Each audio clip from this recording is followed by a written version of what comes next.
질문을 한번 보도록 할게요. 자, 첫 번째 질문입니다. 네. 자, 작년에 우리가 이제 수업을 진행했던 거 1권, 2권 교재를 끝내고, 그러니까 작년 강의를 먼저 수강을 하려고 하는 친구인 것 같아요. 네. 작년 강의는 다 완강이 되어 있으니까. 그래서 이걸 수강하려고 하는데 지금 올해 강의랑 달라지는 점이 뭐가 있고, 그럼 교재는 똑같이 사용할 수 있고, 이런 거에 대한 궁금증. 이 친구는 이제 작년에 교재를 1, 2권 샀대요. 그럼 이미 구매를 했는데 공부를 안 했대요. 이제 제대로 다시 시작하는 거군요. 그래서 이제 책이 아까우니까 이제 작년에 인강 강의가 올라와 있으니까, 작년에 완강한 강의가 있으니까 그걸 들어도 되느냐, 이런 얘기를 하는 거예요. 네. 일단 작년 강의랑 올해 강의 우리가 자세하게 하면은 크게 두 가지, 이론 파트하고 실전 이제 연습 문제 파트, 요게 좀 다르게 적용이 되어 있죠. 네. 일단 이론 파트는 그냥 작년과 크게 차이가 안 나죠. 한 90%가 거의 일치하고요. 일부 약간의 수정, 한 10% 정도의 수정이 있었습니다. 그러니까 기본편과 심화편의 어떤 그 차별을 두는 형태로 조금 변형됐다라고 생각하는 게 적절하고, 일단 작년 강의는 1권과 2권으로 나눠져 있었죠. 책의 교재가. 그래서 1권에 글쓰기 주로 나오고요. 2권에서는 이제 논증 파트하고 통계 파트가 있었죠. 그래서 논증과 통계가 굉장히 강하게 들어가 있었는데 그 논증 파트를 좀 줄였죠. 그리고 통계 파트에서도 약간 기본이 되는 거 먼저 기본편에서 다 다루고 심화편에서 그걸 한번 다시 복습하면서 완성하는 그런 단계로 단계가 좀 바뀌었죠. 그래서 이제 작년에는 8강 해서 총 16개 강의 16강으로 돼 있었던 강의를, 그렇죠. 기본 8강, 심화 8강. 그걸 작년에 이제 1권 8강, 2권 8강. 그걸 이제 합쳐서 12강으로 압축해버렸죠. 압축해버리고, 그래서 그 강의를 이론 파트로 정리를 해놓은 거고요. 이제 문제가 많이 달라졌죠. 그래서 일단 이런 구성도 좀 바뀌었기 때문에 웬만하면은 올해 강의를 하는 게 조금 더 적절하다고 볼 수는 있죠. 당연히. 그런데 이미 교재가 이제 작년 교재를 갖고 있고, 그리고 인강을 보기 시작했다 그러면 작년 강의를 그냥 빨리 보는 게 중요한데, 요게 5월 1일 날 작년도 강의를 다 내릴 겁니다. 그래서 4월 말까지 빨리 보셔야 됩니다. 그래서 빨리 마무리하고 5월 이후에는 이제 심화편이 올라갈 텐데, 그 심화편부터 새롭게 시작한다, 이렇게 해서 이해를 해도 될 것 같아요. 자, 이제 작년 강의는 4월 말까지만 보시기 바랍니다.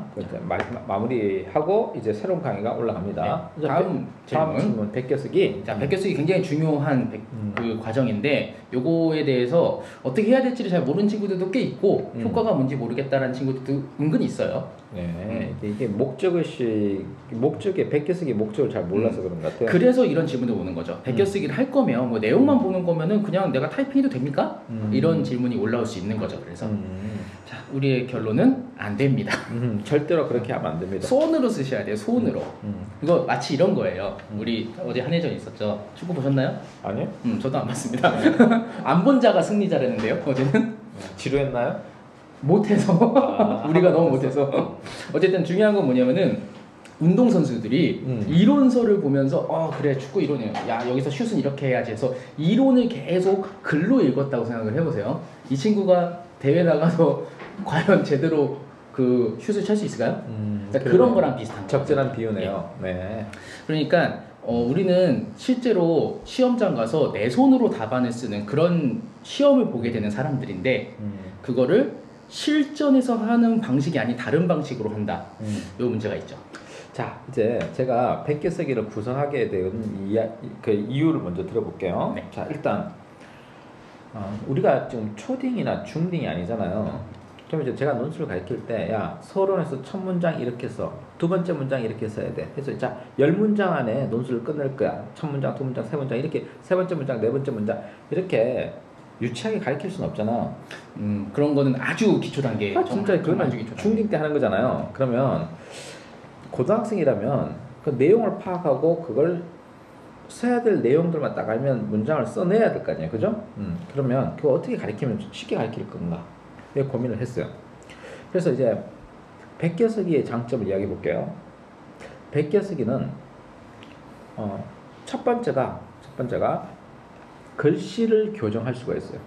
그래서 자기가 이렇게 쓰면 내 가독성이 있다. 채점자가 어떻게 평가할까? 이거 객관화할 수 있는 거예요. 그래서 이 글씨 교정이 목적이에요. 그게 장점이에요. 두 번째는 원고지 사용법을 익힐 수가 있어요. 이 원고지에는 어떻게 채우지? 근데 컴퓨터 이렇게 뭐 타자로 치면 빨간 줄이 가죠. 자동으로 돼버리니까 이건 말도 안 되는 거죠. 그래서 원고지 사용법을 익히는 그런 장점이 있습니다. 특히 세 번째는 백기어쓰기의 속도 조절과 관련해서 얻을 수 있는 장점이 있습니다. 우리가 오늘 또 내가 동부 간선도를 통과했어. 개나리가 피어 있었어요. 활짝. 그리고 저쪽에 벚꽃이 피고 있는 거예요. 이제 빠른 속도로 지나치면 디테일한 게 안 보여요. 안 보이죠. 네, 그냥 꽃이 피었구나. 근데 천천히 그 옆을 걷는다면 어떨까요? 디테일하게 보이겠죠, 차이점이. 그러니까 속도의 문제, 속도. 그래서 백기어쓰기를 최초의 백기어쓰기는 무조건 천천히 합니다. 최초의 백기어쓰기는 천천히 하면요, 글의 내용을 이해하게 됩니다. 그리고 서론, 본론, 결론을 어떻게 써야 되는지 감을 잡습니다. 그래서 예시답안 백기어쓰기를 하면 얻을 수 있는 게 내용적인 것, 구성적인 것을 이해하는 것 먼저. 여기는 이렇게 답을 써야 되겠구나. 그 다음에 그럼 예를 들어서 구체적으로 좀 얘기를 하면 이거 설명하기 유형인데 제시문 가에서 제시문 나를 설명하라 그랬어요. 그럼 설명하려고 하면 뭐가 있어야 되죠? 기준이 있어요. 그렇죠. 기준이 있어야 돼요. 그러니까 대지기내가 있어야 돼요. 대상, 지점, 기준, 내용 네 가지가 다 있어야 되잖아요. 근데 빠르게 쓰다 보면 여러분들이 빨리 쓰다 보면 기준이나 지점 그 중에 하나 놓쳐요. 그죠? 근데 그걸 놓치지 않게끔 그래서 한 단락 안에 설명하라 그러면 400자 안에 한 단락 안에 대지기내, 대상, 지점, 기준, 내용이 있어야 되는데 그런 것이 어디에 배치되어 있는지 어디에 들어가 있는지 첫 번째 문장, 두 번째 문장은 대체 이게 어디서 나왔는지를 알아야 되잖아요. 그럼 그게 매트릭스 표로 가는 거예요. 예시 답안과 매트릭스 답안을 그러니까 매트릭스 표랑 예시 답안을 왔다 갔다 하는 거예요. 예시 답안을 천천히 한 문장 첫 번째 문장 100개 쓰고 이거는 매트릭스 표의 지점에 있네. 그 다음에 또 두 번째 문장을 쓰면 이거는 대상에 있네. 이거는 기준이구나. 이렇게 해서 왔다 갔다 하면서 그렇게 하면서 내용과 구성을 이해합니다. 그러면 백기어쓰기 목적은 뭐냐면 바로 매트릭스 표를 짤 수 있는 힘을 길러주는 거예요. 이게 예시답안 100개 쓰는 게 중요한 게 아니고 예시답안을 100개 쓰다 보면 이 표현이 어디서 나왔는지 이 문장이 하필 어디서 끄집어냈는지 알 수 있게 돼요. 시험장에서는 매트릭스만 짜면 되거든요. 시험장에서는 매트릭스만 짜면 돼요. 이 매트릭스만 짜면 매트릭스 그대로 옮겨 적는 게 시험장용 논술이에요. 시험장에서 논술. 그래서 첫 번째 백기어쓰기는 어떻게 한다? 천천히 하면서 매트릭스 표를 비교 대조하는 거예요. 자, 그리고 나면요, 뭐도 익힐 수 있냐면 제시문에는 A로 표현되어 있는데 예시답안은 A-로 바꿔놨어요. 그래서 표현 방법, 어휘력을 향상시켜요. 하필 이 단어는 이렇게 바꿨네? 이렇게 해서 천천히 베껴 씀으로써 표현과 어휘력을 배우는 게 두 번째 장점이죠. 그러니까 첫 번째는 뭐다? 내용을 이해하는 거. 천천히 베껴 쓰면 내용과 구성을 이해하는 거. 두 번째는 뭐냐면 표현과 어휘를 이해하는 거예요. 자, 이게 1단계예요. 첫 번째 베껴 쓰는 거. 자, 이거 한두 번 베껴 쓰면 이제 완전히 숙지하게 됩니다. 세 번째 베껴 쓰는 게 두 번째나 세 번째 베껴 쓰는 거는 뭐냐? 이건 빠르게 베껴 씁니다. 빠르게 베껴 쓰면 어떤 걸 얻을 수 있냐면 내가 400자를 쓰는데 걸리는 시간이 5분이구나. 빨리 쓰는데. 그리고 1000자를 쓰는데 15분이 걸리구나. 이걸 체크하게 됩니다. 그러면 시험장에 들어가서 매트릭스 표를 짜요. 독해하고 매트릭스 표 짜죠. 자, 이제 시간이 얼마 안 남았어요. 그럼 그걸 보고 옮겨 적는데 내가 15분 만에 이건 옮겨 적을 수 있겠구나. 이렇게 가늠할 수 있는 시간 안에 쓸 수 있는 힘을 길러주는 연습을 하는 거예요. 그래서 백기어쓰기는 최소한 2번. 첫 번째는 천천히, 그 다음에 두 번째는 빨리. 그러면 3번 베껴 쓰는 게 좋다. 첫 번째는 어떻게 한다? 천천히. 두 번째는 그 내용을 완벽하게 이해하는 걸로. 세 번째는 빨리 한번 베껴 써본다. 그러면 어느 정도 일정한 수준이 되면 세 번째가 필요 없어요. 즉 빨리 베껴 쓰는 게 필요 없어요. 왜? 이미 공식이 나왔어. 나는 이 정도 템포로 쓰면 400자는 5분 안에 끝난다. 이 정도 템포로 쓰면 800자는 10분 안에 끝난다. 이런 게 나온단 말이에요. 자, 그래서 베껴 쓰기를 속도 조절하면서 해봐라 하는 이유가 있어요. 그래서 그냥 수기로 작성하는 게 맞습니다. 기왕이면 좋은 펜으로. 좋은 펜이라는 것은 뭐냐? 대학에서 펜을 지정하는 경우도 있습니다. 근데 그게 특정 볼펜을 이야기하는 건 좀 그런데 우리 제일 싼 볼펜, 그런 볼펜을 주지 않습니다. 대학에서 그냥 지정한 볼펜은 나눠줘요.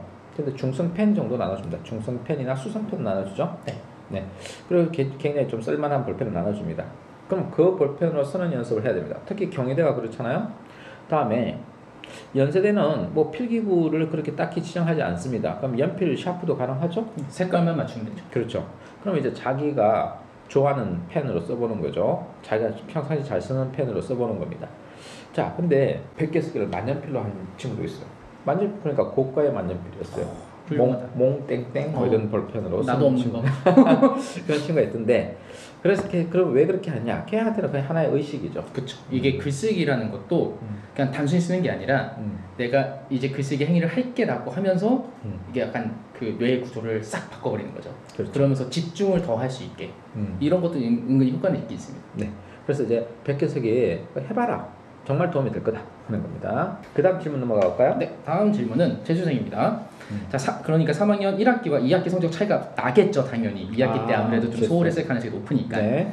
그래서 3학년 2학기 내신 성적이 어떻게 반영되느냐, 요거에 대한 궁금증. 많은 학생들이 당연히 갖고 있는 궁금증. 이건 논술만의 문제가 아니라 다 모든 수시에 관련되어 있는 문제죠. 근데 이거 재수생이니까 N수생들은 3학년 2학기까지 내신이 반영되느냐, 이게 이제 관건이잖아요. 왜냐하면 3학년 1학기까지는 열심히 해요. 수시가 걸렸으니까. 네. 3학년 2학기 되면 아예 뭐 끝났으니까 내신 핑핑 날려버리죠. 그렇죠. 재학생 때는 안 들어갔으니까. 그러니까 총 쏘아버립니다. 네.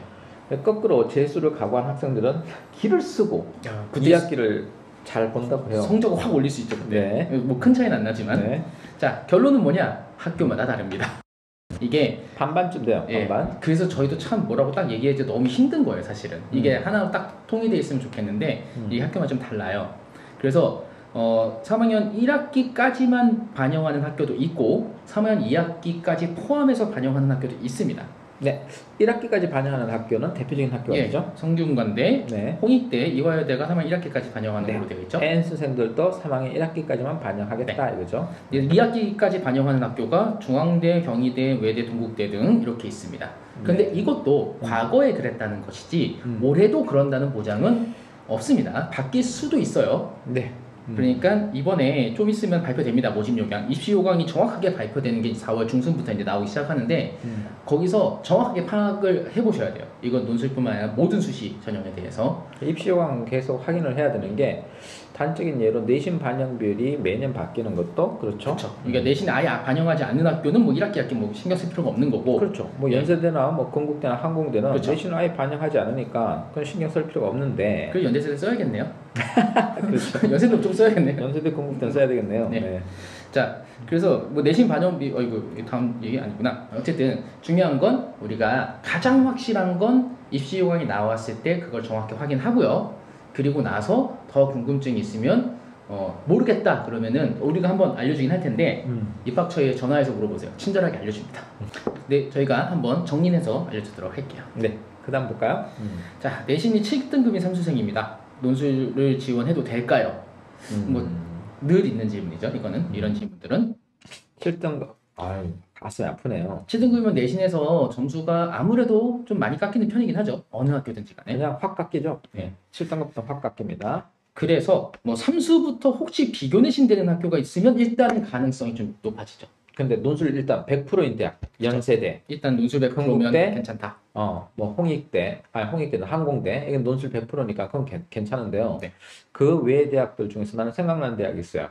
서강대. 서강대는 재수생부터 여기 있어서 재수생부터 비교 내신이에요. 비교 내신이라는 거는 너의 내신을 이제 고등학교 버려라. 때 내신을 안 보고 너의 버려라. 논술 성적으로 봐줄게 이게 되는 거죠. 논술 성적에 비례해서 점수를 줍니다. 논술을 잘했다면 내신도 좋아진다 이런 거죠. 그리고 이제 삼수생부터 되는 학교가 있죠. 중앙대, 뭐 동국대, 아주대 이런 학교들이. 근데 이게 이제 작년 기준이에요. 올해 기준은 또 달라질 수 있는데 거의 비슷하게 가니까 이 정도 참고하시면 될 것 같습니다. 아주 크게 바뀌진 않으니까 너무 걱정 안 하셔도 됩니다. 자, 그럼 비교 내신은 뭐냐? 비교 내신은 핵심적으로 이야기하면 너의 내신은 필요 없다. 그러면 네가 논술 점수를 받을 거예요. 뭐 A0 또는 B 플러스 이렇게 받을 거 아니에요? 네. 그럼 그 받은 학생들, A0 받은 학생들의 내신 평균이 나올 거예요.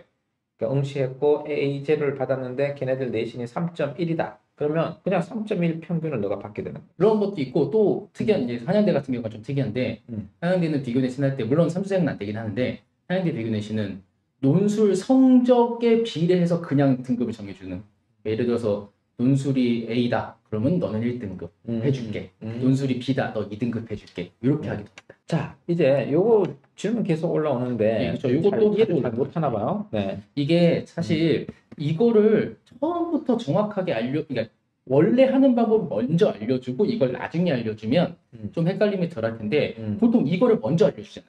내신이 몇 점 몇이 4.1이다, 4.9다.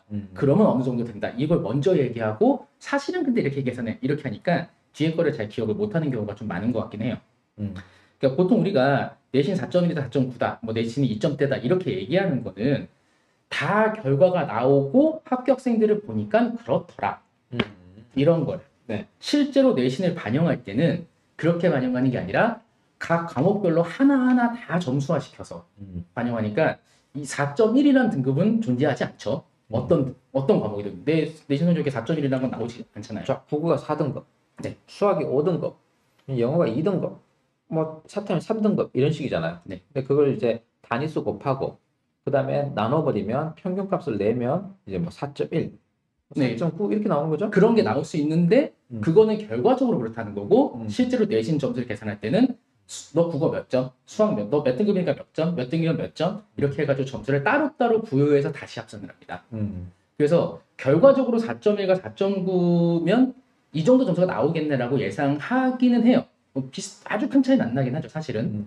엄청나게 큰 차이가 나오지는 않긴 한데 이런 식으로 내신을 반영하지 않는다. 그러니까 4.1과 4.9는 같은 4등급인가요? 이게 아니라는 거. 우리가 실제로 내신 성적을 할 때는 모든 각 과목의 성적들을 다 따로따로 계산한다. 이렇게 정확하게 알고 있습니다. 자, 그러니까 교과별 등급을 산출하는데 다음 페이지 식을 올려놨습니다. 자, 성균관대 한번 볼까요? 성대가 이제 학생부 교과가 40이라 좀 높은 편이죠, 실제로. 이제 바뀐 거죠. 올해 바뀌어가지고 2022학년부터 교과 40%, 비교과를 포기했죠. 코로나로. 어쩔 수 없었죠. 자, 근데 이제 원점수, 평균, 표준 편차 등급이 모두 기재된 교과는 다 해요. 그 말은 상대 평가인 과목은 다 반영한다는 뜻입니다. 그래서 성적이 등급으로 산출되지 않은 과목은 반영하지 않고, 그러면 이제 국어, 영어, 수학, 사탐 이 교과 과목은 포함됩니다. 그죠? 전과목입니다. 이 교과의 전과목. 과학은 안 들어가죠, 다행히도. 그렇죠. 네. 문과니까 그렇죠. 네. 이과는 반대예요.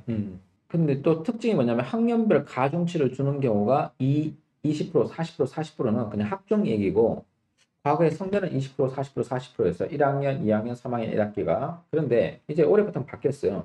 다 몰빵하고 1대 1대 1입니다. 자, 그래서 이제 성적표 산출하는 방식이 나와 있죠? 이거 한번 설명해 볼까요? 그러니까 아까 얘기한 것처럼 내가 국어가 3등급짜리가 하나가 있고, 수학이 4등급짜리가 하나 있고, 자, 영어가 뭐 2등급짜리가 하나 있었다. 예를 들어서 이제 국어가 단위수가 5단위. 네. 그러면 수학이 6단위. 그럼 국어 3등급이니까 39.5점이죠. 네. 그럼 39.5점이 있는데 단위수를 곱하죠. 네. 수학은 4등급이니까 39점을 받겠죠. 네. 6단위요. 네. 그렇게 영어는 4단위. 그럼 39.8이니까 곱하기 4를 해서 얘를 더한 다음에 이게 다 했다고 치고 그리고 얘가 단위수 다 합치면 15단위니까 다시 15로 나눕니다. 그렇죠. 이런 식으로 계산을 한다는 거예요. 각 과목별로 따로따로 계산한 다음에 다시 한다. 이런 개념이죠.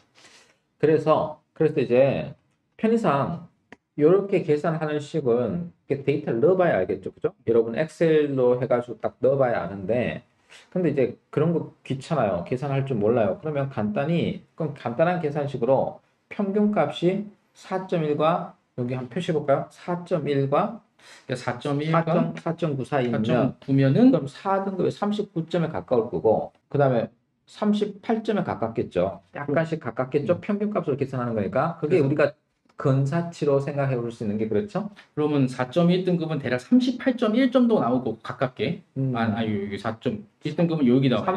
38.8 9 요 정도. 38.9 뭐 이렇게 나오고 4.9등급은 뭐 38.1 뭐 요 정도. 뭐 그렇게 나올 가능성이 있다는 거죠. 네. 근데 정확한 건 아닙니다, 그게. 그러니까 그거는 좀 항상 확인해야 되는데 근데 중요한 건 이 질문은 7등급 학생이에요, 지금.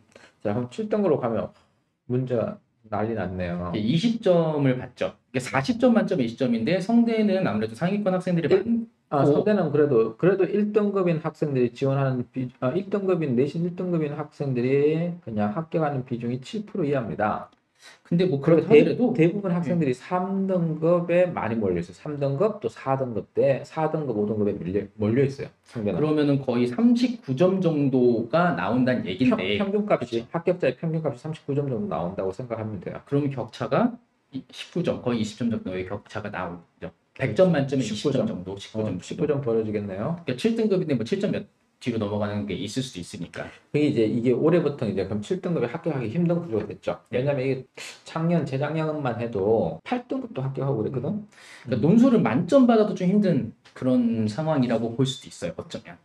물론 운에 따라 다르긴 하겠는데. 논술 만점 받는 건 거의 불가능한 일이고 7등급은 이제 성대 합격하는 건 힘들 것 같고 6등급은 합격하겠네. 6등급은 그래도 이제 10점이라는 점수가 보완이 되다 보니까 가능성이 훨씬 높아지는 거죠. 그래서 그러니까 내신이 좀 많이 낮은 학생들 같은 경우는 이런 걸 잘 확인을 해야 돼요. 내신 그 반영 비율이 높은 학교, 그 다음에 격차가 내 등급이 확 점수가 떨어지는지.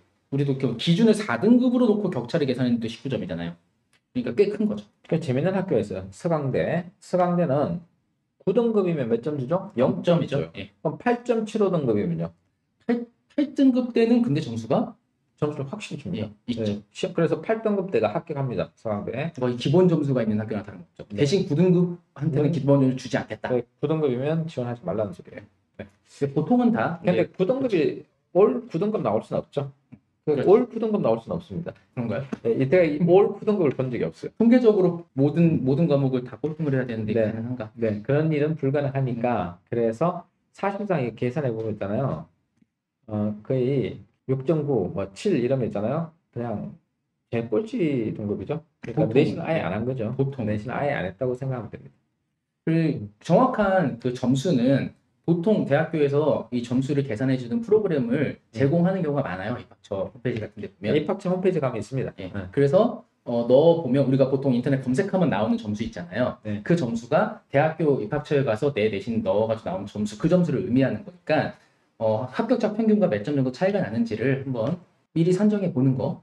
그러면은 대충 감이 오겠죠. 어느 정도 내가 어느 정도 수준인지. 네. 그렇게 생각하면 될 거예요. 그 다음 넘어갈까요? 예. 뭐 똑같은 얘기죠. 5등급이면 손해가 큰가, 4등급과 차이가 많나요? 아까 보셨잖아요. 네. 차이가 없다는 거. 4등급, 5등급은 거의 차이가 없죠. 대부분의 학교에서 거의 차이가 없습니다. 똑같아요. 그래서 거의 차이가 없어요. 그냥 아까 방금 성균관대를 봤어도 그렇죠. 1점 차이였습니다. 30, 네. 39, 그래서 38. 다른 대학도 마찬가지입니다. 네. 4등급, 5등급은 차이 안 난다라고 생각하면 됩니다. 그래서 약간 애매한 데가 6등급. 맞아요. 6등급. 그러니까 5등급과 6등급은 차이 나기 시작하죠. 7등급은 안 되는 것 같지 왠지 뭐 이런 느낌 이렇게 생각하는 게 맞죠. 네. 똑같은 게 또 나왔네요. 그냥 똑같은 표입니다. 자, 이거 진짜 근데 5등급에 또 6등급에 합격하는지 사례입니다. 최근에 예. 이제 우리가 작년에 가르친 학생들 중에서 이렇게 내신 등급이 이 정도 된 애들이 여기 합격했다는 거 보여주는 사례입니다. 특이 사례죠. 건대는 내신 반영이 없기 때문에 특이 사례로 이렇게 올라왔죠. 18등급이. 논술 100%니까. 네. 네. 그래도 충분히 4, 5등급 때 6등급에서도 합격자가 나올 수 있다라는 거. 네. 그러니까 큰 차이가 안 난다는 거죠. 물론 뭐 쉽게 생각해서 야 5등급이면 붙을 수 있다면 이게 아니죠. 네. 논술을 잘했으니까입니다. 이거 무조건. 논술을 정말 열심히 잘했다는 얘기입니다. 논술로 극복한 사례고 네. 내신 등급, 불리한 내신 등급으로 극복한 사례죠. 실제 논술 합격자들의 그 평균 등급이 3.5에서 4.5등급 사이에 네, 많이 몰려 있습니다. 보통 3, 4등급이 제일 3, 4등급이 합격자 제일 많이 나옵니다. 네. 합격자들 역추적했더니 내신 3, 4등급이더라 이겁니다. 그 위 학생들이 아무래도 학생부 종합으로 많이 가다 보니까 1등급 학생들은 그렇죠. 다 학종 가죠. 자, 이제 다시 현실적으로 4월부터 준비를 하려는 학생. 4월 논술을 시작하려고 하는 학생들에 대한 안내인데요. 우리 지난주에 해보니까 막 현타가 왔죠. 5월달에 논술 시작하면 어떻게 되냐, 4월달에 논술 시작하면 어떻게 되냐, 6평 치고 치면 어떻게 되냐를 따지는데 9월 10일 날 원서 씁니다. 그럼 9월 10일 날 원서 쓰면 끝난 거예요, 사실상.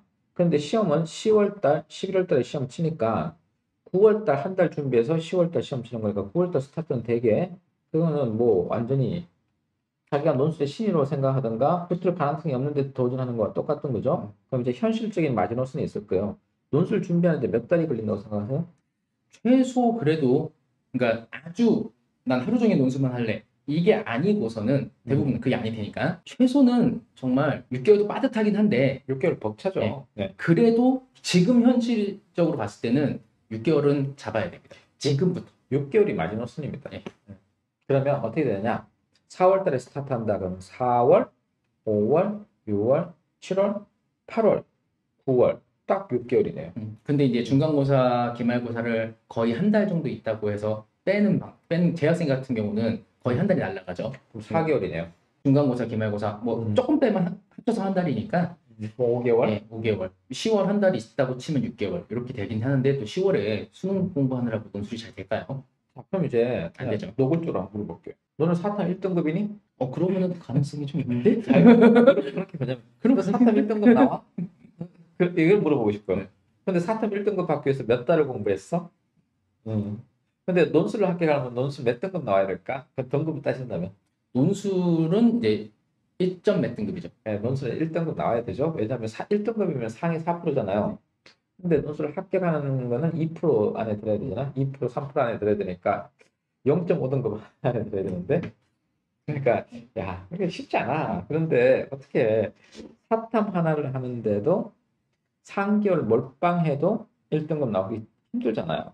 그렇죠. 막 내용을 다 암기했다고 생각해도 문제를 푸는 건 또 다른 거니까. 근데 어디서 그런 근자감이 나오는지 모르겠어요. 자, 어쨌든 중요한 건 지금 시작해도 가능성이 없는 시기는 아니긴 합니다. 근데 4월은 대학생들한테 애매한 시기긴 하죠. 중간고사 쳐야 되니까. 그럼 4월 달에 논술 스타트 한다는 건 중간고사를 포기한다? 아니면 뭐 재수생 이상의 경우는 4월부터 준비하는 것도 가능하죠. 네, 그러니까 재수생이나 뭐 검정고시생은 4월 달에 시작할 수 있는데 그러면 우리가 지금 이제 시작을 물론 4월이든 아니면 중간고사 이후에 5월이든 어떤 식으로 진행하면 될까? 이걸 한번 정리를 해보면요. 일단 첫 번째로 우리가 지금 이제 현강에서는 이 기본편이 완료가 되고 있죠. 네, 거의 이제 12강 완료가 되어 있는 중이죠. 완강했습니다. 네. 뭐 2배속반은 지금 중간 정도 진행하고 있는 중인데, 자, 어제 3월 달에 스타트한 바는 중간 이제 4강, 5강 하고 있습니다. 근데 빨리 시작했든 늦게 시작했든 기본은 되게 중요해서 기본은 다 공부를 해야 돼요. 어떻게든 기본을 해야죠. 그래서 이게 내가 정말 안타까운 게 뭐냐면 기본 없이 들어온 애들이 있어요. 파이널 때 와서 선생님 저는 성대 갈 거예요. 성대 기출 문제만 풀래요. 성대 파이널만 들을래요. 뭐 동국대 가니까 동국대 파이널만 들을래요. 이러는데요. 느낌이 어떤 느낌이냐면 수학의 기본 개념을 익히지 않고 그냥 곧장 문풀, 문제풀이만 들어오는 느낌이에요. 어떻게 생각하세요? 천재가 아니면 그냥 약간 뭔 쓴소리 하고 있어 이런 느낌이죠. 막 수업하고 있는데 저 뭐지? 어떤 나라 말이야? 이런 느낌일 겁니다. 그러니까 기본적으로 어떤 게 있는지부터 알고 그리고 모든 학교에서 물어보는 게 뭔지 그 다음에 그러니까 보통 문제로 주제로 다양하게 나오는 주제들이 뭐였는지 이런 것들을 제대로 알고 있지 않은 상태에서 딱 실전 문제를 만나면 그러니까 흔히 항상 하는 얘기지만 일기를 쓰죠. 네.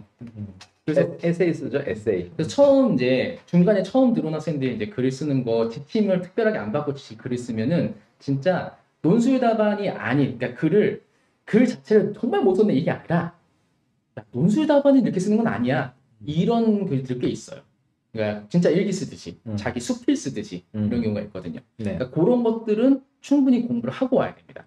그래서 일단은 인강은 다 완료가 되고 있으니까 이 인강을 수강하면서 필요한 경우에 이제 첨삭, 내가 글을 특별하게 쓰는 그걸 잘 모르겠다, 방향성 잘 못 잡겠다. 그러면 이제 첨삭도 받아가면서 수정을 해나가는 이런 과정이 반드시 필요하죠. 네. 그리고 빨리 따라잡아야 되니까 최소 일주일에 2강씩 진행하는 거, 이거 2배속반에서 진행하는 거랑 동일하죠. 네. 자, 이런 식으로 빠르게 기본 과정을 4월 안에 최대한 빨리 한다고 하면 5월에 심화반을 바로 같이 수업을 할 수 있죠. 좀 힘들 것 같은데? 그러니까 이게 뭐 가능하다면 가능할 수도 있습니다.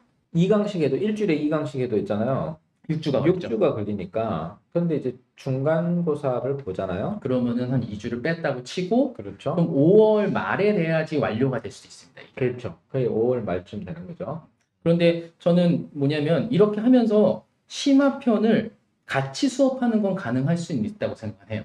왜냐면 심화편이 우리가 그 기본편에서 했던 유형들을 다시 종합, 약간 심화시켜서 문제를 더 푸는 거잖아요. 핑퐁 치는 거니까. 예. 네. 그래서 반드시 근데 이 기본편을 앞에서 선수로 좀 해줘야 되죠. 몇 주 정도는. 그리고 내가 인강에서 배웠던 거를 한 2주쯤 뒤에 현강 심화편에서 다룬다. 그러면 복습이 되는 거죠. 자연스럽게. 네. 이런 식으로. 그런 구조가 저는 괜찮다고 생각을 합니다. 그래서 이제 그 다음에 로드맵으로 한번 만들어 볼까요? 예, 그러면 4월, 5월 중에 이제 논술바이블 기본편을 요건 인강으로 하는 거죠. 인강. 전체적으로 인강하는 학생들을 위한 그 네. 패턴입니다. 네. 그러니까 그냥 오로지 인강만 하는 친구들은 이때 빠르게 진행하면서 우리가 현강에서 5월에 심화편이 진행되잖아요. 네. 그거를 6월부터 우리는 스타트할 수 있죠. 심화편을. 근데 이제 이게 4월과 5월이잖아요. 네. 그러면 이게 논술 바이블 기본편이 12개고 네. 요 심화편이 7개잖아요. 네. 강의가. 12강이고 얘가 7개의 강의로 이루어질 겁니다. 자, 그래서 방법은 이렇게 2개월에 걸쳐서 요거를 완료한 다음에 네. 천천히 심화편을 따라가는 방법이 있고 네. 아니다. 나는 좀 막 달리겠다. 폭주 기관차. 그리고 나는 약간 나 글씨 잘 쓰는 것 같은데 막 이런 생각이 드는 친구들도 있을 수 있어요. 실제로 그런 친구들이 있긴 있어요. 네, 천재들이 있죠. 예, 그런 경우에는 심화편을 빨리 끝내고 바로 대학교 파이널로 빠르게 진행할 수도 그럼 있는 4주 만에 끝나겠죠. 7회짜리니까 일주일에 2번씩 나가면. 네, 그리고 6월부터 논술에 난 집중할 시간이 충분히 있다. 이런 친구들은 심화편도 빨리 하고 바로 대학교 파이널로 진입해서 내가 딱 고른 2-3개 학교만 집중적으로 공부하겠다. 이렇게 하는 것도 가능합니다. 네, 뭐 요건 이제 그 메가스터디 인강을 보면서 쫓아보는 네. 케이스. 네. 근데 만약에 이제 현강을 수강한다면 여기서 가장 중요한 건 내가 연세대를 지원할 거냐 안 할 거냐. 아, 맞아요. 이게 제일 중요해집니다. 연세대를 한번 쳐볼 것이냐, 네. 뺄 것이냐, 이 얘기입니다. 네, 여기에 따라 달라져요. 네, 연세대를 내가 꼭 시험을 볼 거다라고 하는 친구들은 실제로 연세대 실전반 우리가 7월부터 시작하잖아요. 실제는 아예 실전 모의고사반이고, 그렇죠. 그 전에 5월 달에 연세대 기본반이 시작되죠. 연세대 유형에 대한 자세한 안내는 7월부터 실전반에서는 안 합니다. 문제만 계속 분석합니다. 그것도 시간이 모자라요. 그렇죠. 7월 달에 와서는 연세대 기본 안 해요. 그냥 아예 문제풀이반입니다. 그럼 기본은 언제 하느냐?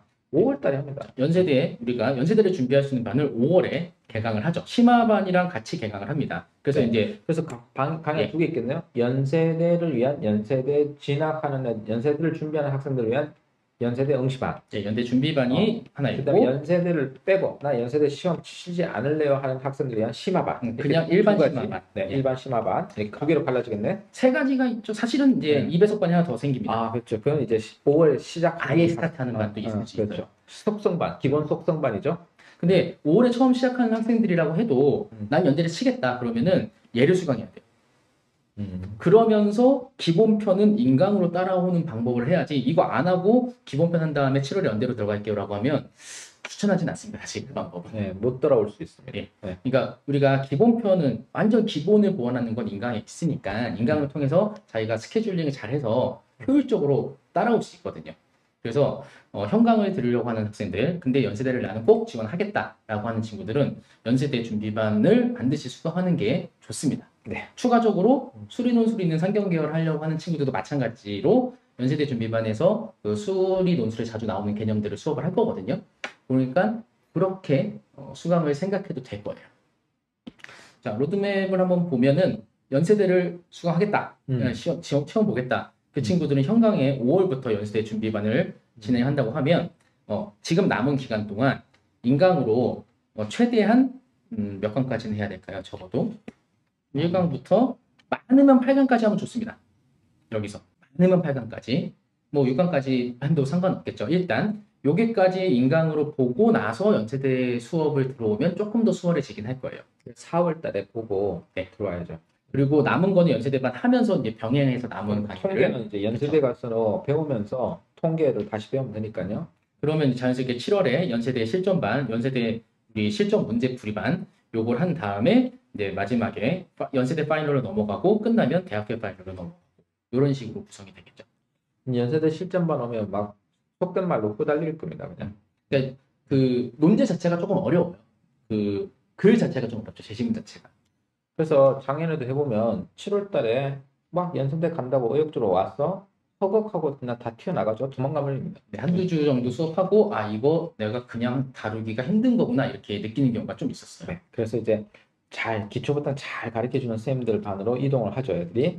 그 다음에 만약 연세대를 내가 치를 생각이 없다, 연세대 지원하지 않는다. 자, 그러면은 5월에 속성반으로 시작을 해도 됩니다. 만약에 좀 더 빠르게 하고 싶다라고 하는 친구들이 있으면은 마찬가지로 인강으로 기본편을 보고 심화반을 바로 수강하는 것도 가능은 해요. 근데 일단 우리는 처음부터 다시 시작해야 되고 나는 형광에서 조금 보완을 탄탄하게 할게 라고 하면 속공반을 하면서 인강으로 복습하는 거, 복습을 인강으로 하는 거, 요게 더 나을 수도 있습니다. 그리고 나서 이제 그 다음에는 우리가 기본 과정은 이겁니다. 형광의 기본 과정은 기출편이에요. 그러면 이제 심화편을 못 들었잖아요. 이 심화편을 인강으로 다시 한번 보완하기. 이런 식으로 추적해가면서 보완을 해주는 그런 방식으로 좀 따라가 줘야 될 거예요. 네. 근데 이 진단평가는 뭔가요? 상위에 있는 건? 진단평가는 우리가 1월부터 시작한 친구들은 4월에 중간고사 보기 전에 진단평가, 그러니까 모든 유형을 다 다뤄봤으니까 이걸 종합해가지고 이제 실제 시험이라고 생각하면 어느 정도로 우리가 글을 쓸 수 있을까? 요거를 평가해보는 그런, 그 다음에 내가 어떤 유형을 제대로 했는지 못했는지를 살펴볼 수 있는 시험이죠. 이 진단평가는 그냥 다른 선생님 논술 듣던 학생이든 논술을 처음 시작하는 학생이든 전부 다 어떻게 해야 될까요? 그냥 응시를 해봅니다. 응시를 해보면 그러면 어떻게 해야 된다? 알 수 있게 돼요. 뭘 알게 되죠? 내가 지금 위치, 나의 기본을 레벨. 했는데 내가 논술로는 요 정도구나. 나의 레벨을 정확히 알 수 있게 되겠죠? 그러니까 그런 거를 평가받기 위해서 아예 논술을 한 번도 공부 안 한 친구들도 한번 해본 건 나쁘진 않아요. 그래서 한번 이제 진단평가가 2번 있죠? 1회, 2회. 네. 레벨 테스트예요. 그러면 그걸 해보면 확실하게 자기가 어느 정도 레벨인지 알게 돼요. 그래서 그거 우리 데이터 축적해주고 그거 형강이든 인강이든 인강에서는 첨삭 신청하면 점수 매겨주죠. 네. 그리고 형강에서는 정확하게 솔루션까지 주죠. 예. 어떻게 하라. 예. 그러니까 예를 들어서 함께 네가 비판형이 매우 약하다. 뭐 비교형이 약하다. 그럼 어떻게 해야 된다? 앞에 강의 뭘 다시 복습해라. 이렇게 이야기해 줍니다. 자, 이제 요 참에 질문 올라왔는데요. 일단 최지원 학생 고맙습니다. 작년에 수업 듣고 내신 6등급의 경희대 최초 와, 훌륭해. 경희대는 훌륭해. 내신 그래도 좀 빡센데. 조금 빡센데. 5등급까지는 점수 감점이 거의 없는데 6등급은 확 마탱이하고 6등급의 합격자가 잘 안 나와요. 그쵸. 보통은 이제 3, 4등급에 쫙 몰리고 가끔 4, 5등급인데. 표 하나 보여주고 싶은데 우리 경희대 그게 발표한 표 있잖아요. 근데 6등급 보통 X가 엄청 많지 5가 별로 없는데 훌륭하네요. 최지원 논술 엄청 잘했나 보다. 거의 정답을 쓴 거죠. 그렇죠. 이건 정답 쓴 거죠. 장학금 받았을까 혹시? 장학금 받으면 우리 반띵인데. 자, 일단 축하드립니다. 학교 잘 다니시고. 네. 예. 그럼 이제 경희대 갔으니까 이제 연대 도전? 나쁘지 않죠. 네. 작년에 재작년이죠 벌써. 건국대 논술로 간 다음에. 네. 그리고 다시 도전해서 연세대 간 친구 있고요. 그쵸. 또 한양대 논술 작년이죠, 그거는. 한양대 논술로 갔다가 다시 또 재도전해서 연대 간 친구 있잖아요. 재도전 카드 사용하시기 바랍니다. 여기 진단평가 이야기하는데 3월에 시작한 학생들 진단평가 볼 수 있습니다. 네, 지금 형광을 그 학원이 어디냐에 따라 다른데, 진단평가 보는 학원이 몇 군데 있죠? 진단평가를 안 보는 학원이 있어요. 지금 일정상 진단평가를 안 보는 학원들이 있는데, 3월에 시작했으면 2배속반일 텐데, 2배속반이면은 아마 정규 수업 시간에 진단평가를 보진 않을 거거든요. 그러면 그런 경우에는 진단평가를 보고 싶으면 학원에서 누구한테든 물어보세요. 박경선 선생님한테 물어보든 아니면은 담당 선생님한테 물어보든 물어봐서 어떻게 보면 되는지를 알려주도록 하세요. 그 다음에 저 위에 질문 하나 더 있죠. 제시문이 구체적인 사례로 나올 때는 어떻게 해야 키워드를 잘 찾는 능력을 기를 수 있느냐. 그러니까 구체적인 사례가 나오면 이거예요. 사례를 써야 되나요? 아니면 이걸 바꿔서 써야 되나요? 이런 식으로 고민을 하는 친구들이 은근히 많이 있어요. 제시문에 구체적 사례가 나오면 그걸 어떻게 해야 될까요? 일반화 시키다 보면 키워드를 잘 못 잡을 수도 있죠. 그래서 이제 구체적 사례가 나오면 제시문 A의 구체적 사례. 그럼 그걸 이제 제시문 가라고 합시다. 제시문 가에 구체적 사례가 나왔어요. 그럼 이거 키워드 어떻게 잡아내느냐? 거기서 잡아내려고 하면 힘들어요. 뭘 봐야 될까요? 옆에 제시문 나, 그리고 제시문 다. 곳곳에서 키워드를 잡아내면 잡아낼 수 있어요. 보통 이제 분류 요약형 문제, 그러니까 외대나 경희대 사회계열에서 보면은 개념을 설명하는 제시문이 몇 개 있고 완전히 사례로만 이루어진 제시문들도 있는데 우리가 이제 거기서 핵심적인 걸 뽑아서 이제 분류를 딱 묶어놔야 되잖아요. 그러니까 그럴 때 보통은 그러면 사례를 다 설명해야 되나요? 이런 경우도 있긴 있거든요. 그러니까 그런 경우에는 그 사례에 해당하는 용어가 있을 거예요. 아니면 뭐 조사라든가 그런 것들만 언급하고 사실은 그게 의미하는 바를 설명하는 게 훨씬 더 중요하긴 하죠. 다른 지식문, 아까 말씀하신 것처럼 다른 지식문과 연결성이 있는 거를 찾아야 되는 거죠. 단독적으로 그 제시문만 얘기하는 게 아니라. 이게 문제에 따라 좀 다른데 구체적으로는 또 이제 수업 때 정리가 되겠지만 이게 또 글자수에 또 달라요. 글자수를 많이 쓰는 학교 같은 경우는 조금 그걸 설명할 수도 있긴 있는데 글자수를 적게 써야 되는데 사례를 설명하고 있으면 큰일 나죠. 그런 것도 좀 있다고 봅니다. 저 친구는 중계에서 2배속반, 중계 2배속반인 것 같은데 2배속 같은 경우 반은 진단평가를 안 보니까 그러면 방법은 진단평가를 보는 다른 학원에서 진단평가를 보는 방법이 있고 그 다음에 메가스터디 인강에서 진단평가가 될 텐데 그건 이제 시간이 조금 걸리죠.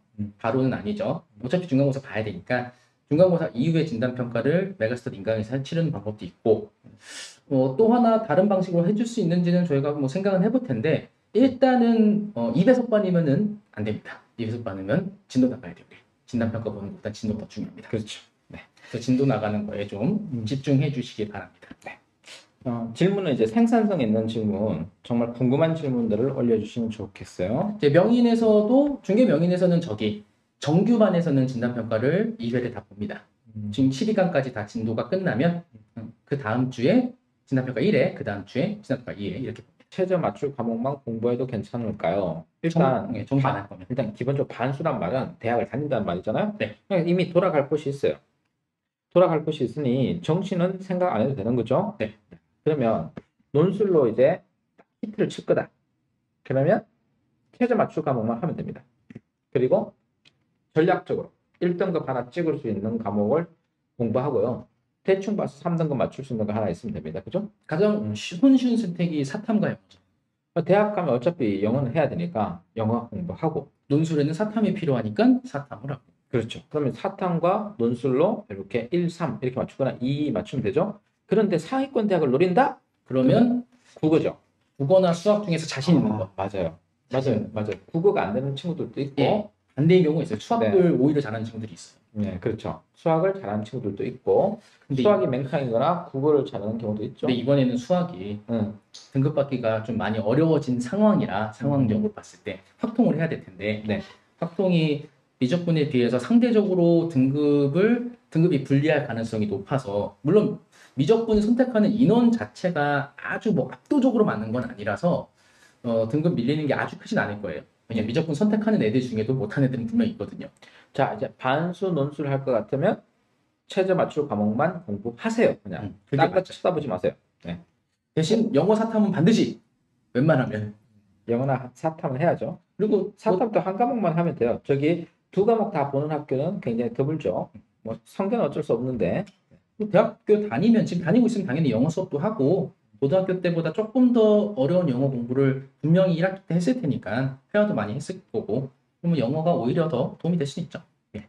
인강을 듣고 있는 학생인데 지수입니다. 경희대 한의학과 인문학 일반 인문계 논술과 같은 문제로 출제되는 건 아닌 다른 양수에 출제되는지 질문드리고 싶습니다. 자, 답변해 볼까요, 우리? 자, 경희대학교 한의학과 인문계열의 논술은 사회계열 논술을 봅니다. 그러니까 경희대학교가 인문계열, 사회계열 크게 2개로 나누고 사회계열은 시험을 2번 봅니다. 오전 1번, 오후 1번. 한의학과는 보통은 오후였죠? 오후에. 네, 보통 오후에 편성되어 있는데 거기에 이제 경영학과 뭐 이런 학과들이 있어요. 경영학과, 경제학과. 같은 시험 보는 거예요. 그러니까 한의학과만 따로 시험을 보는 건 아니고 사회계열 시험을 보는데 사회계열 시험은 총 3문제를 봅니다.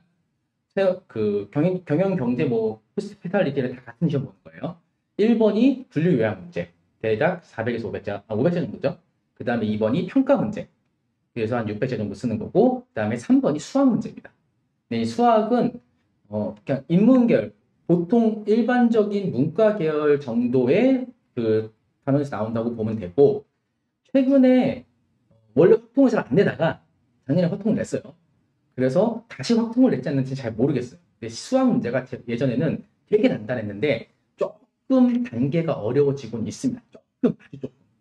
그래서 예전 기준으로 한 수학 3등급 정도면 일단 문제를 풀어내는 건 크게 문제는 없을 것 같다.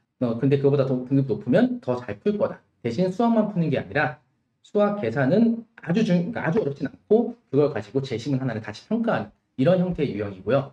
자세한 거는 이제 나중에 학교별로 다시 한번 정리를 해줄게요. 자, 그래서 이게 논술이 완벽해야 돼요. 완벽해야 되다 보니까 내신도 거의 완벽해야 됩니다. 보통 2등급 때 학생들이 합격합니다. 2등급 때 학생들까지 1, 2등급 학생들이 합격합니다. 이제 그 다음에 작년에 세지 사문을 공부하다 중간 세지 동사로 바꿔서 수능을 쳤는데 그런데 올해 사탐 선택할 때 사문을 하는 게 나을까요? 사문이 논술에 많이 도움된다고 해서 고민입니다. 자, 이제 사탐 선택 기준이 뭐죠? 사탐 우리가 논술에 어울리는 사탐은 생윤과 사문과 생윤, 그다음에 정치와 법도 나쁘진 않고요. 경제 그리고 정치와 법. 그런데 문제는 이게 사문을 바꿔서 3등급 받으면 말짱 도루묵이죠. 그래서 1, 2등급 받을 수 있는 특히 1, 2등급 받을 수 있는 사탐을 선택하라. 그리고 사문이 논술에 공부 도움이 되는 건 맞습니다. 그렇다고 해서 1, 2등급을 못 맞는다면 헛수고죠. 그래서 그냥 1, 2등급 맞는 사탐 선택하고요. 수업 시간에 그 어휘집 보고 공부하면 충분히 그 사회문화도 쫓아올 수 있습니다. 사회문화적 문제가 나와도 풀 수 있습니다. 그래서 걱정할 필요는 없을 것 같습니다. 일단 등급을 맞추기 위해서는 1, 2등급 맞는 사탐을 선택하라. 이걸 권유합니다. 자, 그 다음에 종로원에서 나온 인문논술 독학서는 어떻게 생각하세요? 제가 그걸 본 적이 없어요. 종로학원의 그 인문논술 독학서 내가 예전에 진짜 얼마 전냐면 한 15년 전? 그때 종로학원 거기 논술 그 교재에 제가 봤는데요. 별로 강의도 했는데요. 그 뒤에는 어떤지 모르겠어요. 그래서 인문논술 독학서는 글쎄요. 학생이 공부했을 때 도움이 되면 보는 거고 학생이 공부했을 때 이거 도저히 이해가 안 되고 이거 별로 도움이 될 것 같지 않다 그러면 빨리 다른 걸 보는 게 맞겠죠. 그 다음에 올해 잠깐 거기 넘어가고 이투스 예정자 애청자 이게 뭐죠? 올해 지금 3모를 3, 3, 2로 말아먹진 않았네요. 이게 아주 못 본 건 아니네요. 그래도 논술 준비를 하려고 한다. 지금 3, 3, 2다. 뭐 이 정도면 이 정도가 수능에 나오면 일단 그 최저는 웬만하면 된 거죠. 2등급 2개는 다 통과했네요. 네. 그래서 대치 러셀이겠죠? 논술반 들어가기 전에 인강으로 워크북 아니에요. 워크북 끝내고 오는 거 아니에요. 워크북은 복습용 과제라고 생각하면 돼요. 그래서 워크북은 우리가 수업을 하고 제대로 소화를 했는가, 이론을 정확하게 적용할 수 있는가에 대한 복습용 과제이기 때문에 모두 다 끝내고 들어와야 된다라고 너무 생각 안 해도 됩니다. 그러니까 자세한 거는 실제 현장에 왔을 때 알려줄게요. 어떤 식으로 공부하면 될지를. 그래서 중요한 건 워크북을 먼저 끝내는 게 아니라 그 인강으로 기본 과정, 요 수업을 착실하게 들어놓고 정리하는 거. 이게 더 중요하죠. 워크북보다는. 네. 자, 이제 수능 체제 없는 대학은 경쟁률이 높아서 합격 가능성이 많이 낮을까요? 저는 고3이고 올 1월부터 논술학원에 다니면서 2시간씩 공부하고 있습니다. 자, 수능 체제 없는 대학은 경쟁률이 높아서 합격 가능성이 많이 낮을까요? 연대는 그렇죠. 한양대도 그렇죠. 예. 근데 경쟁률은 사실 수능 체제가 없는 학교라고 해서 특별히 엄청 높다라고 생각하지 않는 게 아까 봤잖아요. 경희대 230대 1이라니까요. 네. 자, 근데 수능 체제가 있는 대학 중에서 있잖아요. 수능 체제가 높은 대학, 서강대, 성균관대 경쟁률이 70대 1, 80대 1이에요. 근데 체제가 좀 빡세면 빡셀수록 경쟁률이 많이 줄어드는 건 맞긴 맞죠. 그럼 이제 체제 없는 대학들 중에 경쟁률 낮은 대학, 외대 글로벌 캠퍼스 있죠. 20대 1이에요. 그래서 그런 고민할 필요는 없어요. 같은 사람들끼리 경쟁, 레벨이 같은 사람들끼리 경쟁하는 거고, 그래서 쫄 필요 없습니다. 예, 충분히 공부할 수 있습니다. 수능 체제 없는 대학 경쟁률 높은 거하고 상관없어요. 경기대 경쟁률 낮아요. 네. 자, 쌤 작년에 외대 글캠 예비 3번이다. 아이고. 아쉽네. 이게 될 만한데 이거 3번이면. 그런데 외대 글캠이랑 출제 방식이 비슷한 곳은 어딘가요? 외대 서울이죠. 똑같죠. 외대 서울은 글로벌이랑 같은 문제예요. 똑같은 문제를 칩니다. 그리고 비슷한 유형으로 따지면 일단 수학이 괜찮으면 경희대 사회계열이 거의 같은 형태의 문제고 글자 수만 다릅니다. 수학이 있다 없다의 차이. 그 다음에 완벽하게 똑같은 학교는 이제 없죠.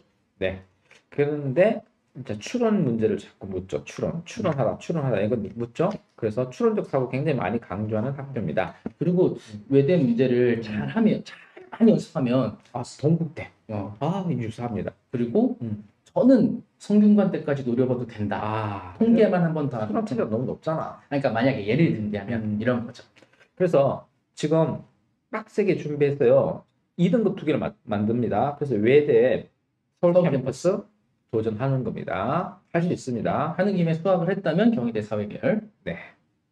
자, 이제 질문이 또 있나요? 마지막 질문이 4월에 인강으로 기초 쌓고 5월에 등록.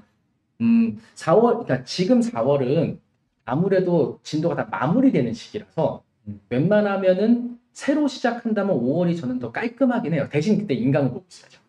인강으로 쫙 하고 연대를 지원할 생각이 있으면 당연히 지금 인강으로 기본편을 빨리 공부하고 5월에 이제 연대반 이렇게 들어오는 게 좀 더 낫다고 생각해요.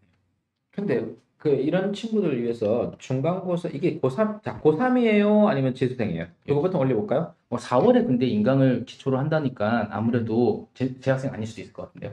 이투수 예청자인데? 네, 이투수 예청자구나. 근데 어쨌든 중요한 건 지금 4월에 공부를 하겠다고 얘기한 거 보니까 4월에 중간고사 안 볼 수도 있을 것 같긴 해요. 그러면 만약에 4월에 중간고사 안 봐도 된다면 우리 중간고사 기간에 하는 거 있잖아요. 예, 지금 5월에 새로 수강을 들어가려고 하는 친구들을 위해서 박교 논술랑 우리 본원에서 그 기초 과정을 따로 수업해주는 특강이 개설이 될 거예요. 2주 속성반 있죠. 네.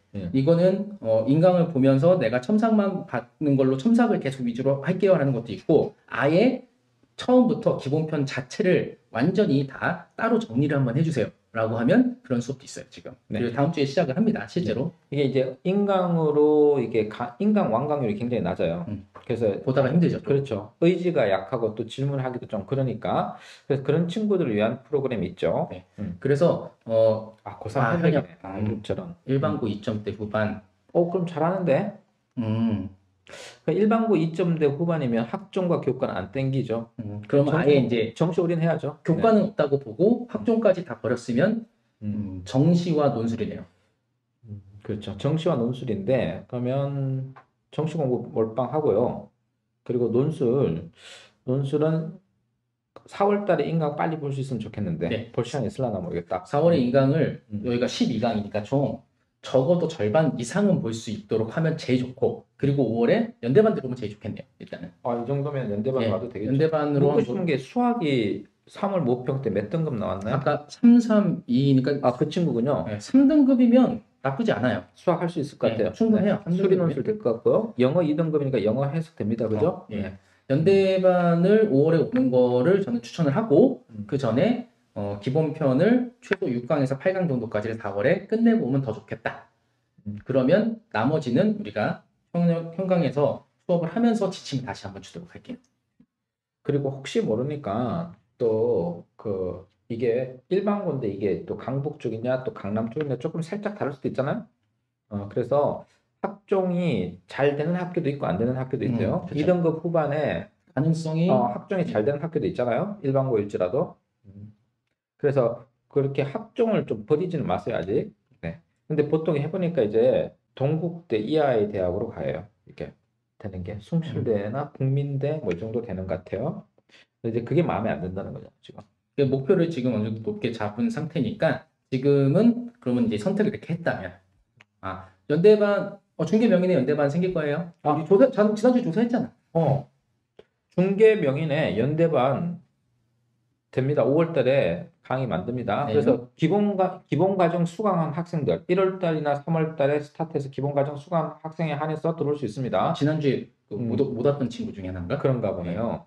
우리 지난주에 다 조사했어요. 연대반 갈 친구들, 그냥 심한 갈 친구들 조사했는데 연대반, 그러니까 5월 되면은 그냥 정규 과정으로 심화반이 가는 반이 하나 있을 거고 연대 준비반이 개설돼서 그렇게 두 개가 운영될 거예요. 그거는 학생이 원하는 대로 선택할 수 있습니다. 여기 재밌는 질문이네요. 인강만으로 해도 연대 가능할까요? 가능한 친구가 있었죠. 합격한 사람 있죠. 가능한 친구도 있었습니다. 실제로 합격하는 학생이 있죠. 아까 중계명인 이제 오겠다는 건가? 분당은 연대반이 안 깔립니다. 연대반이 없습니다. 네. 분당은 연대반이었고 기본 심화반 이렇게 진행되고 5월 신규반을 만드나요? 분당에서? 안 만듭니다. 안 만든대요. 네. 그래서 분당은 정규반으로 이렇게 쭉 진행됩니다. 어쨌든 인강반으로 연대 합격한 케이스가 있죠. 그렇죠. 네. 작년에도 있었고. 네. 근데 그 친구들이 작년도 있고 재작년도 있어요. 근데 이게 정말 열심히 강의했어요. 열심히 하는 애들. 진짜 열심히 했어요. 그러니까 아무래도 이야기 들어보면 감동의 도가니였어요. 인강반으로 공부한 친구들은 자기 절제 능력이 엄청난 거죠. 그리고 우리가 이제 예상 문제도 띄워주고 연습할 거 띄워주지만 이게 자기가 제대로 썼는지 확인하기 위해서는 첨삭을 좀 받아봐야 되겠죠. 네. 그래서 7월 달에 와서 파이널 수업을 여름방학이니까 한번 해볼 수는 있지 않을까? 한번 본인합니다. 파이널 과정 와서 자기가 쌓은 인강으로 쌓은 내공이 어떤지 한번 시험 쳐보는 건 좋을 것 같아요. 네. 현강 와서 한번 모의고사 한번 들어보는 건 좋을 것 같아요. 아무래도 인강으로 하다 보면 자기가 시간을 재가지고 문제를 풀어야 되니까. 자기가 시간 재야 돼서 근데 현강 오면 시간을 딱 칼같이 2시간 재고 주변에 막 애들 막 이렇게 있고 네. 이런 게 좀 필요하죠. 그러니까 시험장 분위기가 딱 나요. 연대 가서 시험을 치면 이런 분위기겠구나. 야, 이거 영상 한번 보여주면 좋겠어요. 우리 연대 8월 달에 7월 달에 개강했을 때 배치러들 그 영상 있을 텐데 그거 보면 연대 시험장 이런 느낌이 들 정도로 돼요. 그거보다 더 긴장감은 초절정이죠. 그리고 쫄립니다. 왜냐하면 옆에 애가 훨씬 더 잘 쓰는 것 같거든요. 그렇죠. 혼자서 쓰는 거랑 옆에서 다른 애들이 나랑 같은 시험을 보는 거랑 실전 분위기 그런 거는 분명히 필요해요. 그러니까 처음부터 필요하다는 건 아니고 분명히 연습할 필요가 있어요. 그냥 한번 딱 현장 오면 있잖아요. 망치로 맞은 느낌이에요. 내가 2시간만 이거 쓸 수 있을까? 써내는가? 이런 거 하고요. 그러니까 만약에 뭐 시험에 긴장감이 별로 없는 대담한 성격이라면 근데 글쎄요. 대담한 성격이라면 좋겠지만 그게 아닌 경우에는 좀 연습을 해볼 필요가 있습니다. 연대가 가능하긴 한가요? 크크해도 지금 뭐지? 연대가 가능하죠. 해도 됩니다. 누군가는 붙죠. 항상. 뽑는 숫자만큼 합격하죠. 예. 네. 그러면 논술바이블 단과 안 가는 날 일주일에 한 번씩 꾸준히 하면 한 달 완강이 가능하냐? 그러니까 지금 이 질문의 요지는 그 인강 복습을 일주일에 한 번씩 하는 그런 개념으로 물어보는 것 같긴 한데, 그렇죠? 1+1인가 봐요. 일주일에 한 번, 추가적으로 한 번 더. 네. 그러니까 2주 2회 하겠다는 거죠. 지금 수업은 어차피 뒤쪽으로 밀려있는, 그 뒤쪽을 진행하고 있는 중이니까, 논술 바이블 단과 안 가는 날, 그러니까 논술 바이블 단과 하러 오겠죠? 그 다음 안 가는 날 일주일에 한 번씩 더 꾸준히 하면 한 달에 완강 가능한가요? 그럼 주 2회 하겠다는 거잖아요? 주 2회에서 완강이 불가능하죠? 한 달 만에는 좀 힘들죠. 대신 이제 한 달 만에 끝내야겠다 욕심을 부린다면 인강을 일주일에 하나 내지 2개를 해야 되고 욕심을 안 부리면 한 달 반, 한 2달 이렇게 좀 길게 잡고 가도 되긴 됩니다. 네, 거의 강의를 주르륵 연달아 들어야 돼요. 12개 강의니까 12개 강의를 한 달 만에 들으려고 하면 조금 빡빡하죠. 네, 많이 빡빡하고 3개씩 해야 되겠네. 그러니까 일주일에 3개씩. 그래서 월수금에 하나씩 해야 되네. 얘기한 건 5월에 들어오기 전에 몇 개를 봐두고 5월에 이제 현강에 들어왔다고 하면 그때 안 봤던 거를 한 강씩 복습하면은 그러면 5월 안에 마무리가 될 것 같긴 해요. 근데 일주일에 2번씩 해서 일주일에 2강씩 나가요? 네. 그러면 4주 만에 8강을 나가죠? 네. 그럼 8강까지 하면 일단 웬만큼 됐어요. 웬만큼 됐고 그 뒤에 현강 들어와가지고 통계 자료 할 때 네. 통계 자료 파트를 강의를 들으면 되겠죠. 또 재밌는 질문. 오늘 왜 어그로들이 많지? 본질을 아시는 논술 강사님들이 논술 시험 6번 보면 몇 개 정도 붙을 수 있을까요? 궁금해요. 안 봐서 모르겠는데. 시험 안 봐서 모르겠는데. 이거는 이 질문을 똑같이 저렇게 한번 해보세요. 그 인강 뭐 수업 듣고 있는 선생님들이 있을 거잖아요. 그러면 수능 보면 뭐 수학 강사님한테 수능 보면은 수학 다 맞을 수 있으세요? 시험장에서? 이렇게 물어보거나 국어 선생님한테 수능장에 가서 수능 시험 똑같이 학생들이랑 시험 보고 똑같은 시간에 보면은 국어 다 맞을 수 있어요? 이렇게 물어보세요. 자신 있게 다 맞을 수 있다고 얘기하는 분은 아무도 없을 거예요. 그렇죠. 네. 그런데 논술 강사들도 연수생을 막 떨어진다는데? 그렇죠. 당연히 인원수가 그렇게 조금 적은데 이게 예를 들어서 이게 논술이라는 게 더 그러니까 객관식 시험하고는 좀 다르게 채점을 하는 것 자체가 아예 이제 객관식 시험이라면 정답만 딱딱 맞추면 다 맞잖아요. 근데 논술은 또 객관식 시험이 아니라서 분명히 내가 봤을 땐 잘 썼는데 점수가 낮게 나오는 경우도 있고 실제로 그런 경우도 있습니다. 그래서 이건 좀 별론데 얘가 합격을 한다고? 이런 경우도 있어요. 근데 논술 강사들도 연세대 떨어질 수밖에 없는 이유가 있어요. 왜 그럴까요? 수리 논술이 있잖아요. 그러니까 수리 논술 강사들 중에서 수학을 안 한 지가 되게 오래됐죠. 보통은 수리 논술 작년 같은 문제는 못 풀겠죠. 웬만한 그냥 일반 인문 논술 강사님들은 못 풀 거예요. 그렇죠. 왜냐하면 그게 어렵진 않다고 하더라도 수학을 그래도 꾸준히 공부했어야지 답을 맞출 수 있는 거였고 사실은 설명하는 건 더 어려운 약간 미분 개념을 설명을 했었어야 되는 거니까 보니까 사실은 실제로 시험을 봐서 다 한다. 그래서 다 합격을 한다. 이건 보장은 못할 거예요. 단기로 논술 열심히 하면 인서울 제일 낮은 과라도 가능할까요? 사례 있잖아요. 8월 달에 논술 스타트 해가지고 합격한 사례 있잖아요. 광운대하고 또 단국대 논술 2개 붙은 검정고시생. 여기가 만약 이 단기가 어느 정도 단기를 얘기하는 건지에 따라 좀 다르긴 한데 단기가 만약에 한 2주 이러면은 야 이건 좀 그렇다 라고 얘기할 거고 한 2달에서 3달? 3개월? 근데 그 친구는 8월 달에 스타트 해가지고 어떻게 했냐면 수능을 아예 공부를 안 했어요. 수능을 안 본다는 전제 하에서. 그리고 8시간을 논술 공부를 했어요. 8시간. 매일 8시간씩. 그러면 막 내가 질문을 해봤어. 야, 8시간 논술하려면 힘들지 않니? 막 2시간 쓰고 또 뭐 100개 쓰기 하고 힘들잖아요. 힘드니까 어떻게 하냐면 그 인강을 또 탭으로 이렇게 들어 누워서 보고 그랬대요. 그러니까 결국에는 그 전체 기간이 중요한 게 아니라 집중해서 공부하는 시간, 그 집중도 이게 훨씬 더 중요한 것 같아요. 그래서 그렇죠. 지금부터 꾸준히 정시 공부, 수능 공부 진짜 하루에 10시간씩 올인하고 하면 정시로도 갈 수 있을 수도 있어요, 진짜로. 근데 그거는 시험 때까지 얼만큼 내가 그걸 이어가느냐. 이게 훨씬 더 중요하다고 생각합니다. 네. 자, 이제 연세대 현장 영상 한번 띄워보겠습니다. 작년도 영상 한번 띄워보겠습니다. 현장 강의 분위기 한번 볼까요? 자, 뭐 지금 이제 영상이 나오겠죠? 이거 스킵해.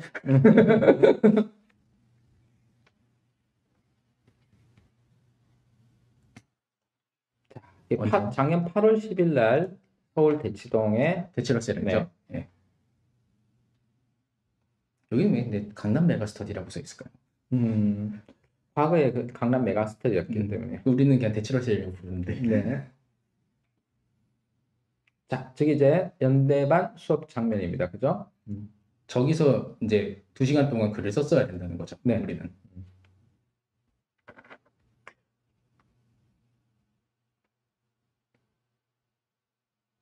네, 여기까지가 이제 박효쌤하고 김준쌤이 같이 함께 강의하는 모습이었습니다.